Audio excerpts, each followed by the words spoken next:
On a une question d'Edouard qui demande si tu as été surveillé, si tu as été menacé. On sait que ton ami, l'excellent Denis Robert de Blast, avait révélé l'affaire Clearstream et qu'il a eu une vie, on peut qualifier ça d'assez difficile. Après, il avait subi des menaces, il avait dû avoir une surveillance policière. Tu as été inquiété ou pas pour l'instant? Pour l'instant, ça va. Après, là, à 24 heures de la sortie du truc, non, il faut le préciser. Voilà. Après, pour vous dire les choses clairement, moi, je suis un peu en bagarre avec Bolloré depuis plusieurs années. Donc, par exemple, mon numéro de téléphone portable que Canal me payait depuis 20 ans, j'ai assez rapidement, j'ai coupé cette ligne-là et j'ai pris des cartes SIM free à 2 balles sous des faux noms. Moi, j'ai pris des Paul Bismuth, c'est-à-dire que je faisais envoyer depuis 5 ans, je fais envoyer des cartes SIM chez ma voisine à un faux nom et une fausse adresse parce que si à un moment donné, des services français prennent mon nom, vont chercher mes fadettes pour savoir à qui je parle, bah, ils vont trouver une ligne qui a mon nom et puis il y en a d'autres qui sont pas mon nom. Bon, c'est con, hein, mais voilà, donc ils me trouveront pas, quoi. Quand je fais un bouquin, bah, j'envoie pas le manuscrit par mail.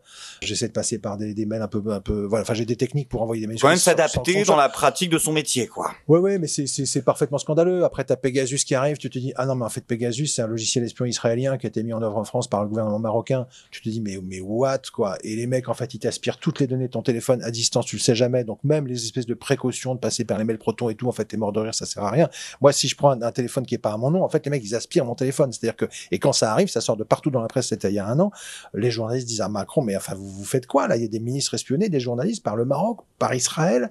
Vous profitez des infos qui sont aspirées. Enfin, c'est quoi cette histoire? Et le mec, il bouge pas une oreille, quoi.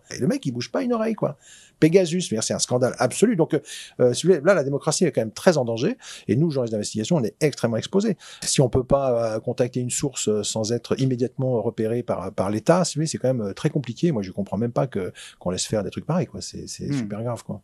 Il y a une question d'Acheraton qui demande si ces affaires peuvent être portées au pénal, puisque Macron a dit s'il y a un problème, ils ont qu'à aller au pénal. Bah écoute, oui, j'espère que des gens vont s'en saisir. En tout cas, encore une fois, sous-estimer son patrimoine devant la HATVP, oui, c'est un délit. C'est 45 000 € d'amende, je crois, et 3 ans d'emprisonnement. Donc oui, moi j'espère que quelqu'un va saisir la justice. Après, encore une fois, la justice, elle est chère, elle est longue, elle est pour ce qui est du parquet aux ordres du gouvernement. Donc c'est vraiment pas facile des fois de faire sortir ces affaires. Il y a des magistrats extrêmement courageux depuis 20 ans en France qui ont été chercher les cols blancs, pas juste les petits en bas qui, eux, quand ils se prennent un pauvre radar ou un PV, les pauvres, ils peuvent rien faire. De toute façon, ils se font douiller. Puis si par hasard ils veulent contester, il faut prendre un avocat, on peut pas se le payer. Hein, c'est quand même ça, hein, la réalité en France. La justice est censitaire, c'est extrêmement cher pour se défendre. Par contre, les puissants, les riches, eux, ils peuvent payer des avocats. Donc oui, j'espère que ça va bouger. Après, je me fais pas non plus énormément d'illusions. Je crois que la justice est sous-financée, elle a du mal à bosser, elle est débordée, et c'est pas par hasard. Je pense qu'elle est maintenue par le pouvoir politique dans une situation où elle peut pas toujours faire le job, quoi. Hein. Théoriquement, il a l'immunité. Oui, tant qu'il est président, il peut pas. Après, s'il est plus président, ça peut lui arriver. Alors voilà, mais ça peut être même après un second mandat. Hein, ça peut prendre du temps. Ça peut être. Et puis, comme tu disais, il y a une partie aussi des choses obscures qui ont eu lieu hors quinquennat quand il était ministre. Et là, il n'est pas protégé, il n'est pas président, il est attaquable et on peut le condamner. Alors, à ce moment-là. Il a une immunité présidentielle à partir du moment où il est en poste. Je pense, y compris pour des faits. Je suis pas sûr, mais je crois y compris pour des faits antérieurs. Mais enfin, il sera pas président indéfiniment. Et puis après, je suis pas sûr qu'il y a que les tribunaux pour faire justice.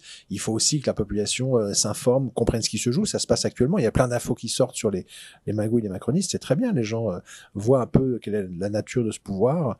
Et le fait que les citoyens comprennent, faut jamais oublier qu'en fait, on se croit faible.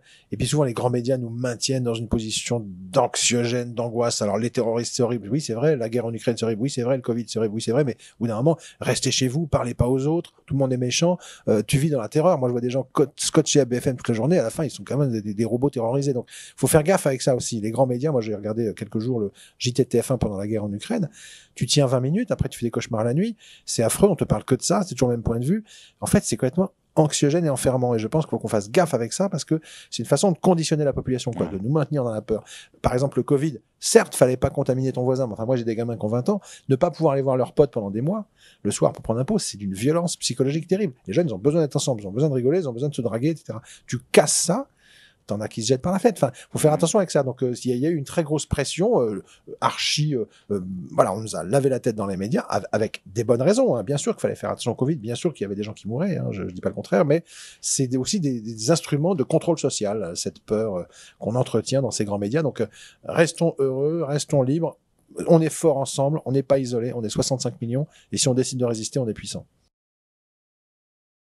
Donc Hollande, on croit que c'est le mec sympa, rondouillard, qui aime bien la liberté, etc. En vérité, il a considérablement aidé Bolloré, et Bolloré a été aidé par tous ces gens à arriver et à tuer cette chaîne. Et au-delà de Bolloré, ces présidents de la République, les 3 derniers, moi je suis pas militant, hein, c'est Sarko, Hollande, Macron, les 3 ont aidé tous ces milliardaires à finalement prendre le contrôle de l'ensemble des marques d'information françaises, y compris celles qui résistaient, et de les domestiquer. C'est ça la réalité. Et donc du coup, 3e étape, étape 1 Sarko, étape 2 Hollande, du coup on va la faire maintenant cette partie, étape 1 Sarko, étape 2 Hollande, et pour toi la 3e étape qui sera peut-être encore plus que les autres, c'est l'étape Macron, puisque tu dis dans ton livre que selon toi, justement, il y a cette volonté, en tout cas tu le penses, ou peut-être tu le prouves, d'Emmanuel Macron de définitivement enterrer les médias français, quoi. Alors, non, pas de les enterrer, de les mettre à la botte de ses amis milliardaires. En gros... Qu'est-ce qu'il peut faire de plus que ce qu'il y a maintenant? Parce que comme tu le disais, 9 milliardaires qui contrôlent 90% des médias, c'est quoi l'étape de plus? Oui, 90% des médias privés. Mais il reste en France un audiovisuel public assez puissant, la radio, la télé. Si tu veux, et ce qui est absolument dingue, c'est que Macron, dès son arrivée au pouvoir, on a senti une haine contre France Télévisions. Il a dit fin 2017, c'est la honte de la République. Il était furieux d'un complément d'enquête qui révélait qu'en fait, Michel Marchand... qui avait le monopole des photos de Brigitte, effaçait toutes les rides de Brigitte. Il a eu la rage contre un cache investigation, toujours de l'automne 2017, qui prouve que son meilleur pote Xavier Niel harcèle ses salariés dans ses centres d'appel. C'était un cache dévastateur sur la souffrance au travail. Donc, Macron est fou furieux. Et il va faire des pressions très fortes pour que France Télévisions fasse des économies. Et Ernotte va dire, bon, bah alors d'accord, on va quasiment arrêter, on va y spécial les compléments d'enquête. Et là, elle a une putain de fronde à l'intérieur de France Télé, elle y arrive pas, elle se prend une motion de défiance, les journalistes protestent, etc. Et là, Macron est fou furieux. Et début décembre 2017, il dit, en gros, l'audiovisuel public, c'est la honte de la République. Il est fou furieux. Mais il osera pas le supprimer. Il dit cette phrase. Mais il ose pas le supprimer. Donc, il va laisser pisser pendant son premier quinquennat. Il y a des pressions budgétaires. En 2019, t'as, comment il s'appelle, Darmanin qui dit, comment ça, vous critiquez notre fiscalité? Comment ça, essayer de discréditer Élise Lucet sur Twitter? Enfin, on sent que c'est très, très dur, quoi. Tu vois, à cette époque-là, les macronistes passent leur temps à aller chez Hanouna, chez C8, qui fait des émissions d'une complaisance absolue avec Marlène Schiappa. Macron téléphone à Cyril. Oh, c'était ton anniversaire, salut. Ah oui, président, salut. Enfin, tu vois, c'est hyper pote, hein. Ça se passe très très bien dans les médias de Bolloré, mais il est fou furieux contre France Télévisions. La réalité, c'est ça. Et moi, là où la réalité va au-delà de tout ce que j'avais pu imaginer dans mon bouquin, c'est qu'en fait, là, il arrive en fin de quinquennat. Le mec, il est malin. Et à un mois de l'échéance, il dit, ah, au fait, je l'avais pas dit, en fait, je vais supprimer la redevance. On supprimera des impôts qui restent. La redevance télé en fait partie. C'est 137 € environ en moyenne par. Là aussi, c'est aveugle, c'est cohérent avec la suppression de la taxe d'habitation, il faut aller au bout. Et moi, je me demande même s'il n'a pas supprimé la taxe d'habitation parce que la redevance est liée à la taxe d'habitation et son vrai objectif, c'est de tuer la télévision publique. Bon, c'est une mesure considérable. Si demain, tu arrêtes la redevance, c'est 25 millions de Français qui filent 138 balles par an. Donc, ça veut dire que Ernotte et Sybille Veil à Radio France, elles savent qu'elles peuvent compter sur cette enveloppe. Si demain, tu supprimes ce truc-là, tu vas réjouir plein de gens en France qui vont être, c'est super content, on va pas la payer, c'est génial. D'ailleurs, plein cocher la case, j'ai pas la télé. Bon, voilà, enfin, je fais court, mais très concrètement, tu vas couper les vivres à l'audiovisuel public. Alors, comme c'est une énorme révolution médiatique, parce que si en gros... Et ils n'ont plus le droit de faire de la pub, donc ils sont vraiment niqués. Bah alors déjà, Sarkozy leur avait un peu coupé la pub, Macron va leur couper la redevance, enfin, il y a un moment donné, bon, alors, comme c'est énorme de se dire, mais alors, il y aura plus que des médias privés, puis en plus, avec Bolloré, ils sont pas très à gauche, ça va quand même faire flipper. Évidemment, t'as les éléments de langage à France Inter, Gabriel Attal, mais pas du tout, bien sûr, on adore l'indépendance de France Télévisions, on va leur donner les moyens de leurs ambitions, patati patata. La vérité, c'est que si t'as plus la redevance, demain, les patrons de l'audiovisuel public doivent venir voir le gouvernement tout le temps pour dire, je peux avoir mon budget? Ah, 800 millions, c'est trop cher. Combien? 500. Ah ouais, il faut que je vire 4000 personnes, alors. Ah, bah, démerde-toi. Ouais. Et puis, ça t'embête pas si Tristan Valeix, à complément d'enquête, il fait une enquête qui dérange ton gouvernement? Non, Élise, comment? Non, je peux plus. Enfin, tu vois, comment tu peux assumer des émissions d'enquête qui vont déranger le pouvoir s'il faut tout le temps aller mendier de l'argent auprès du gouvernement? Donc, on se fout de notre gueule. Pour moi, ils vont démanteler l'audiovisuel public. Ouais. C'est ça qui, en vérité, qui va se passer pendant le second quinquennat de Macron s'il est réélu. Et ça veut dire que le peu de résistance ou d'investigation qui restait en audiovisuel va être asséché, quoi. C'est ça la réalité. Donc c'est effrayant. Plus il y aura des médias indépendants forts, suivis par beaucoup de citoyens qui ont pas envie qu'on les prenne pour des cons et qui sont pas des cons, et plus ces médias indépendants pourront aller emmerder les pouvoirs économiques ou politiques, poser des questions, et plus les grands médias complaisants seront affaiblis, plus les politiques auront un peu peur qu'on leur mordit les mollets. Enfin, nous, on sert à ça, on sert à leur mordiller les mollets, poser des questions. les médias indépendants se développent. Toutes les campagnes de levée de fonds depuis 5 ans ont fonctionné. Les gens adhèrent. Ouais, les gens en ont tellement marre de ces grands médias qui se foutent du monde. Enfin, je vais pas donner 3 exemples, mais le journal le journal du dimanche d'Arnaud Lagardère passe son temps à refermer le couvercle dès qu'il y a un scandale. Cahuzac, pas du tout, c'est pas de sa faute. Qu'est-ce qu'il y a eu encore? Macron, on le protège.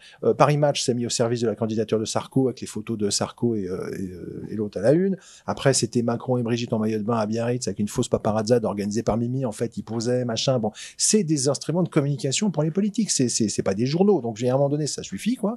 Et ces milliardaires utilisent la presse pour servir les intérêts des politiques qui les servent. Enfin, il y a un moment donné, les citoyens, on en a rien à foutre dans cette histoire. Et c'est un vrai scandale. Donc, moi, je pense que les médias indépendants cartonnent parce que les gens sont exaspérés. Ils sont pas débiles. Ils ont bien compris qu'on était en train de les enfler.